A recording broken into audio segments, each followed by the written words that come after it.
Okay, our topic is intercompany sales. Intercompany sales ng depreciable property. So, may tinatawag dyan na sinsale ito. Meron tinatawag na selling affiliate. So, nagbenta siya kay buying affiliate.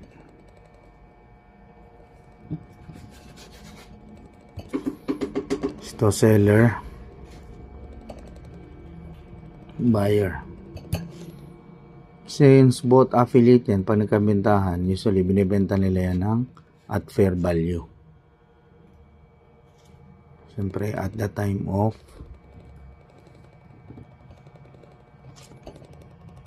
sale. So, ngayon, dahil sa binenta nila ng fair value, pwede magkaroon ng gain or loss on sale.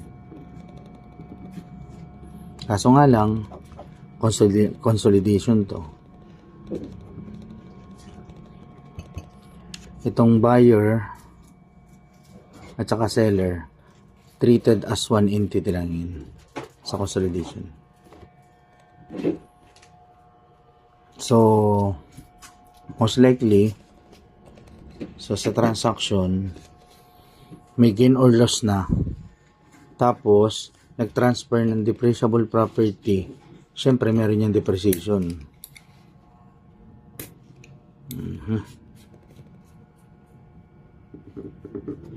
Siyempre, ang depreciation pwedeng excessive na or deficient. Ibig sabihin lang naman, from seller, tinransfer mo yung property. Kaso affiliate kayo. So, ang unang example natin ay itong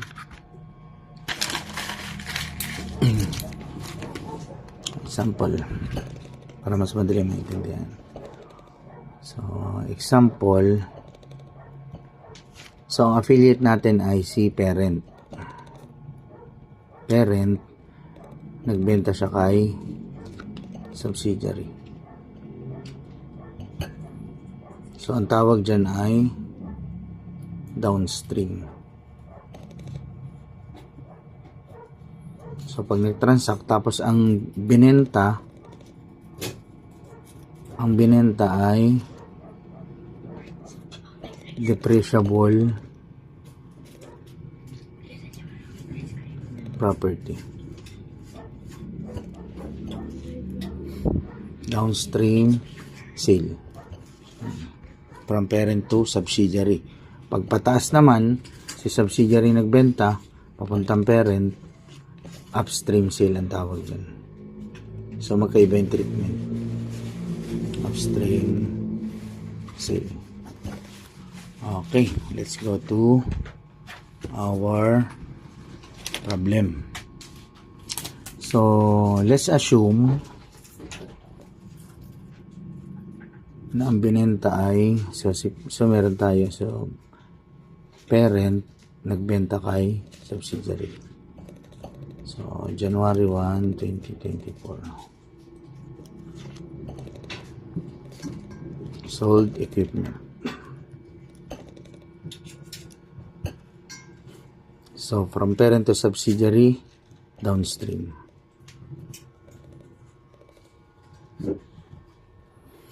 Tapos, ang ownership ni parent kay subsidiary ay, sample lang natin, 90%.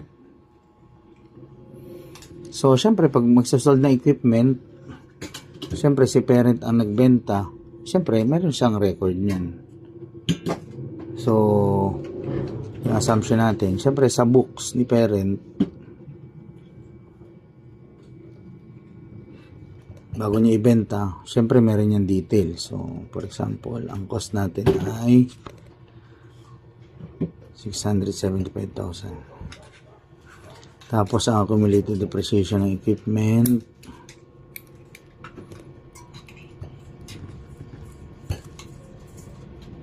$300,000.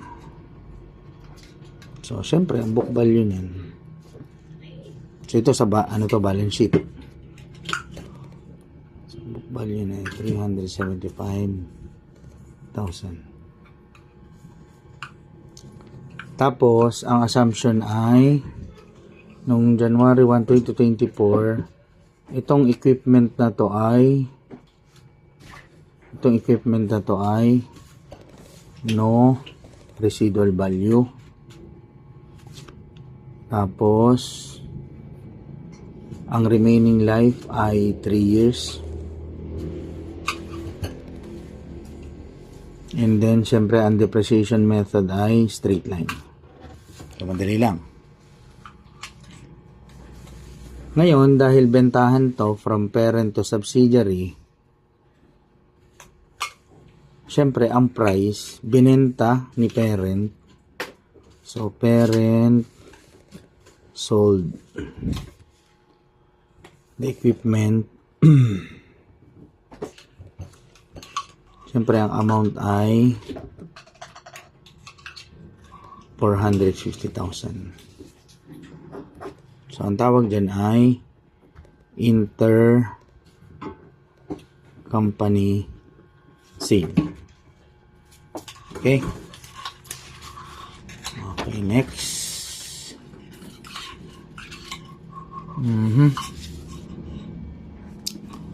So, ngayon, pupunta tayo sa books ni, siyempre pupunta tayo sa books. Siyempre may books ni parent, books ni subsidiary. Parent tapos subsidiary.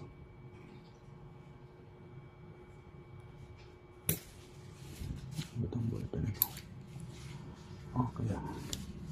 So ngayon, since nagkabentahan noong January 1, syempre binenta niya ng magkano?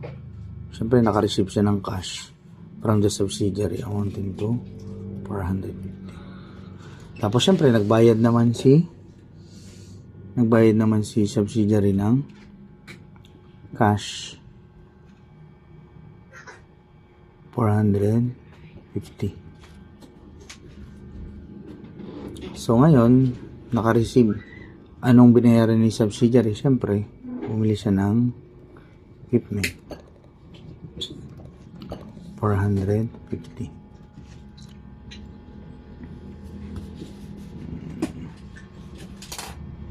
Okay.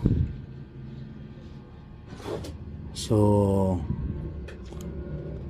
syempre, dun sa ano natin, binenta ng equipment, syempre, debit mo ang accumulated depreciation ng equipment. Magkano? 300,000. 300,000.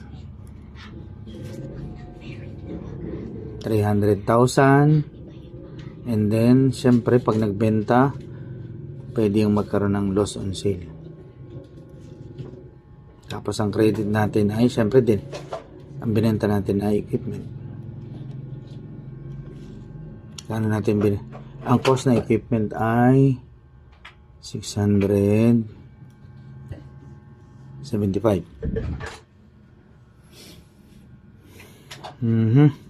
Tapos, syempre, meron niyang gain.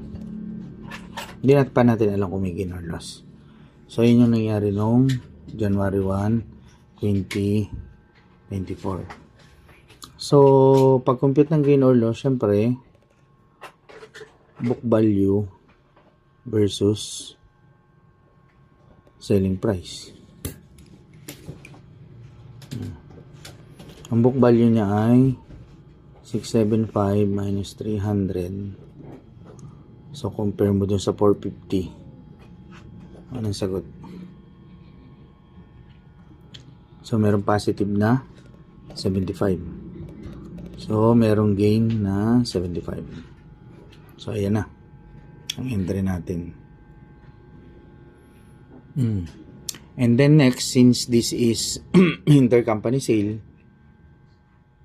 syempre dahil sila ay affiliate, we need to consider based on IFRS sa consolidated net income as if na walang transaction na nangyari, kasi nga same entity naman sila, parent and subsidiary. So ngayon, since walang transaction, dapat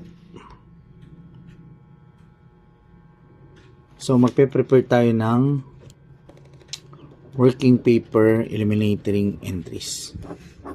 So ngayon, itatama natin yung, hindi naman siya itatama, ganun talaga sa consolidation. So ititreat natin siya as one entity. So dapat makuha natin yung right balances. So may question kayo dito. So yan, simple lang naman na sale. Si parent nagbenta kay subsidiary. So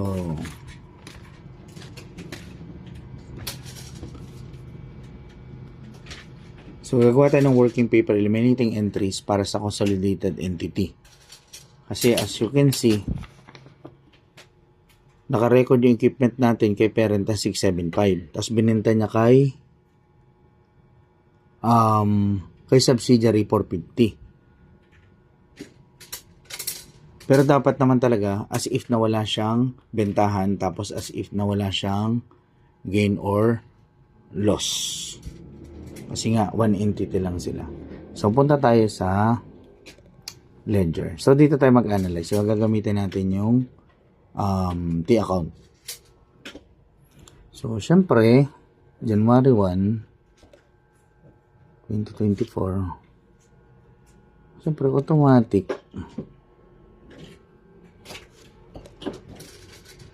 so ito ay kay parent, ito ay subsidiary, so dapat walang gain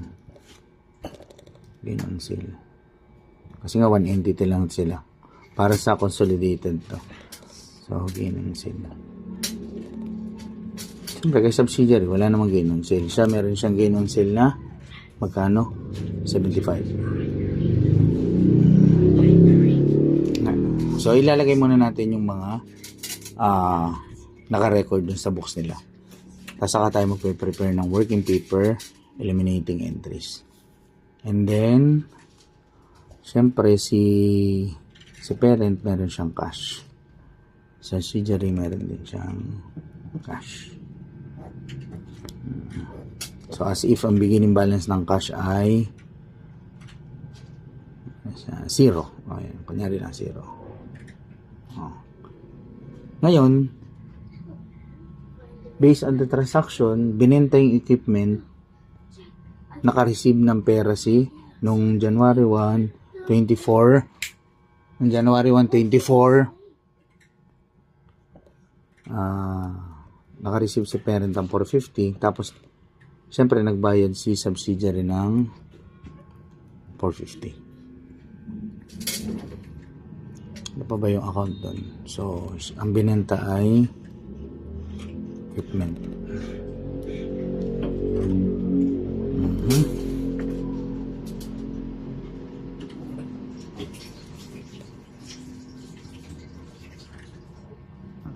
Equipment.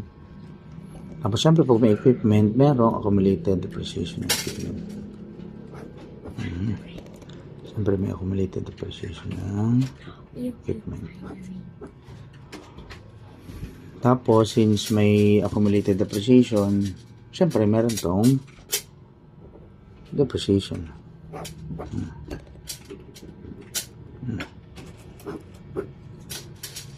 Ngayon, ang nakalagay doon sa balance sheet nung parent,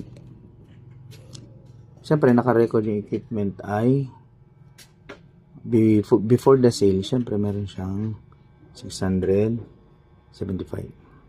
So yun yung naka-record. Tapos ang accumulated depreciation ay 300. So, yun yun, no? So, ano nangyari? Nagkaroon ng bentahan. So, i-reflect natin yung sale nung January 1, 2024. So, nag-debit ng cash. So, okay na. Debit cash, credit. Tapos, gain on sale, 75. So, nag-credit ng equipment si parent. So, nag-credit ng equipment si parent. 675. Tapos, nag-credit ng 10 sale. Oh. Tapos, nung nag-sale, syempre, dinebit niya yung accumulated depreciation. Tapos,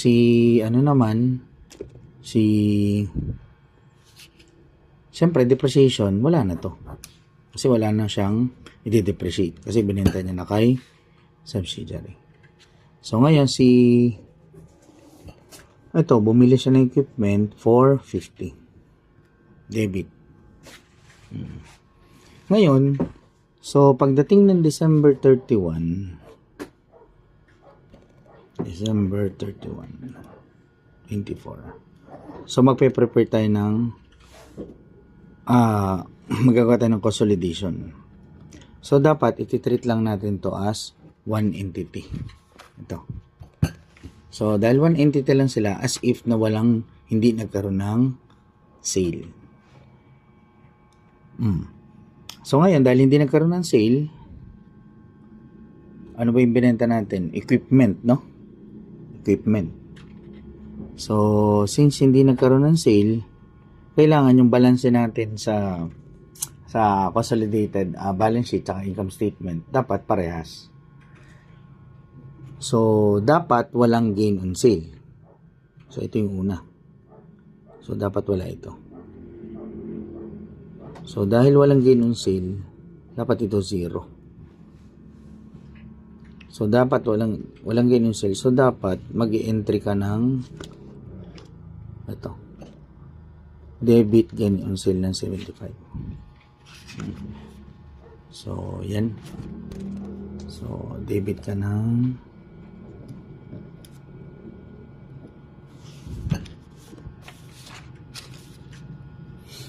so, ito yung working paper eliminating entries.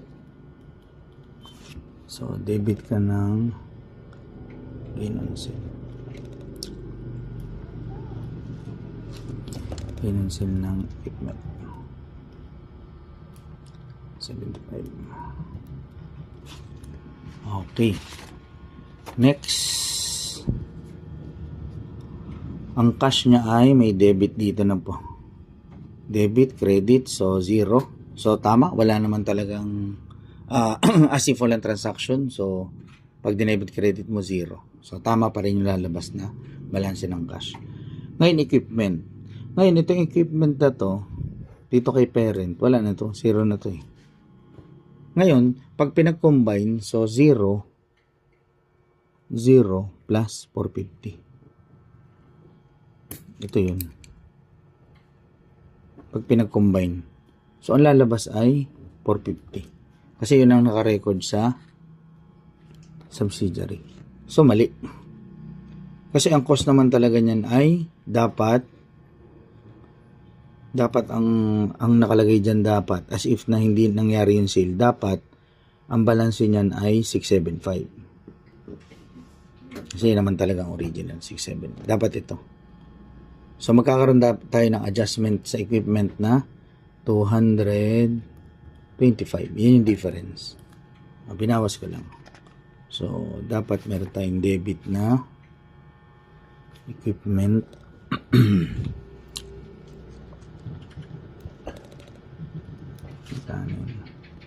225. Okay. Tapos, based on our illustration, dapat merong accumulated depreciation. No? So, dapat merong accumulated depreciation kasi ito ay 0 plus 0. Ngayon, dito, wala accumulated depreciation kasi kabibili niya lang. So, ang balance nito is 0. So, dapat ibalik natin siya sa dati, no? So, so, dapat mag-credit tayo kasi dapat naman talaga may naka-reflect na 300,000. So, dito siya manggagaling. Kasi ito wala pa namang accumulated depreciation kasi kabibili lang. So, dito tayo mag-a-adjust. Hindi naman tayo nag-a-adjust sa books. Ang ginagawa natin ay working paper eliminating entries. So, parang nasa scratch paper lang tayo para mapakombine. So, magiging 300 na to. 300,000 plus 300,000. 300,000 plus 0. So, okay. 300,000 yung balance natin. So, sa equipment, tatama na tayo kasi 675. Tapos ngayon, nag-credit tayo ng accumulated depreciation, meron na tayong balance na 300. So, ito yun. So, nag-credit tayo ng accumulated depreciation. Equipment. 300,000. Okay, next. So, dito, syempre, pagdating ng December 31, siya ang nakabili. Syempre, magre-record siya ng depreciation. So, siya, so, ngayon, ang gagawin niya, yung normal transaction lang. So, 450. So, pag magde-depreciate siya, so, simple lang. 450 ang nakarecord sa kanya. So, ang depreciation niya ay 450 divided by 3 years. So, magre-record siya ng depreciation expense na 150 credit ng December 31 tapos credit accumulated depreciation na 150. So, yun yung gagawin niya na entry. Ngayon, pag inad natin itong dalawa,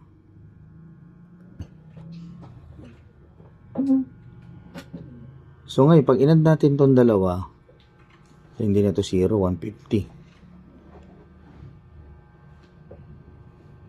Mali na to.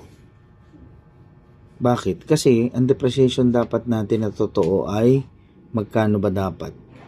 Ang depreciation natin ay, kasi ang ginawa niya dito, 450 plus, 450 divided by 3, ito. Pero dapat, ang depreciation mo dito ay, yung original, yung 675 minus accumulated depreciation ng 300 divided by 3. Magkano yun? Dapat ay 375 so 125. So dapat ang depreciation na magre-reflect sa iyo ay 125 dapat. Ang depreciation. So ngayon ang depreciation mo ay 150. So dapat dito ay magre-reflect 125. Pag tinanong depreciation, so 0, so ito 0 plus 125. Yan yung depreciation. So tatama tayo 125. Dito naman dapat 300 plus, dapat ito ay 125 din ito. So, dapat ito ay 300 plus 125. As if na hindi nagkaroon ng bentahan. So, ngayon, dahil may balance tayo, magkakaroon tayo ng adjustment. So, 250. Ay, 25 ang balance. 25. So, sa ating working paper, eliminating entries, ito yung 1. Tapos, yung pangalawa, magre-record tayo ng i-adjust natin yung para tumama siya, no?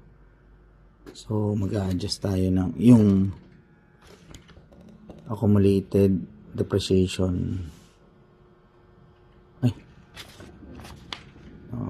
Babawasan pala to. Mali pala to. Kasi 25. Dapat debit. 125. Ito ay credit. 25. 25 to. Yan, 25. So, accumulated depreciation equipment 25,000.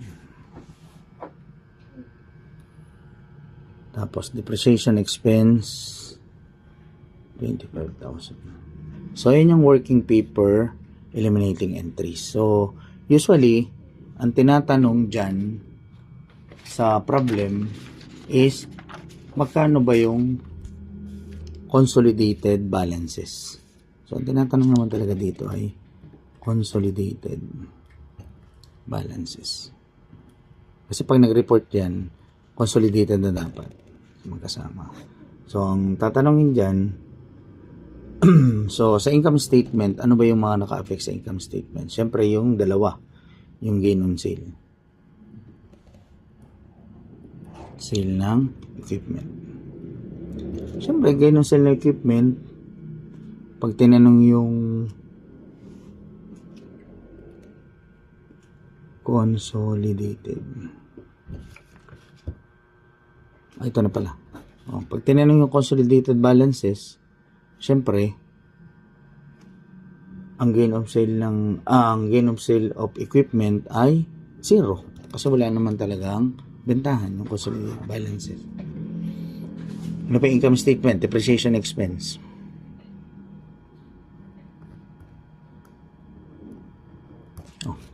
Ang depreciation expense natin, syempre yung tama, yung ang magre-reflect dyan ay yung 125. Kasi as if wala naman siyang naging sale ito. So, yan yun. So, 125. Okay. And then, so, tinatanong rin yan, ano ba yung consolidated balances? So, ito, December 31, ito ha. Doon naman tayo sa balance sheet. So, tatanungin, magkano ba talaga yung equipment?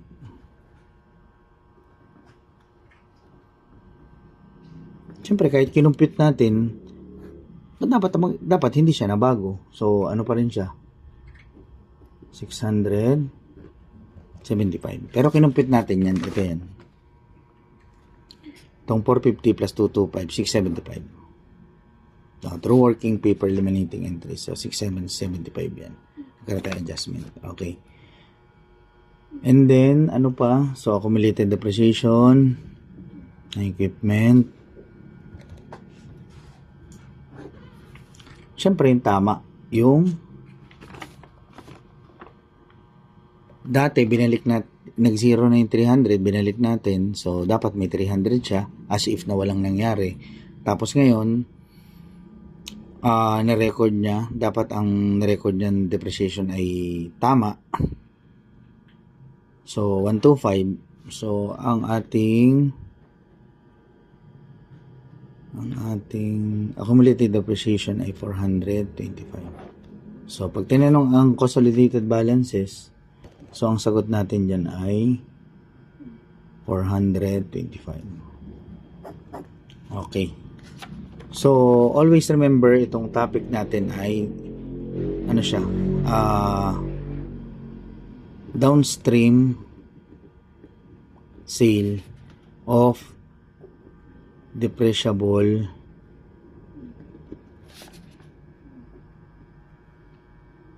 asset. So, I hope, pwede na kayo maghanap ng problem ng downstream. So, try nyo tong T-account method. So, ganoon lang siya. Dapat mag-i-entry ka. Okay? Thank you.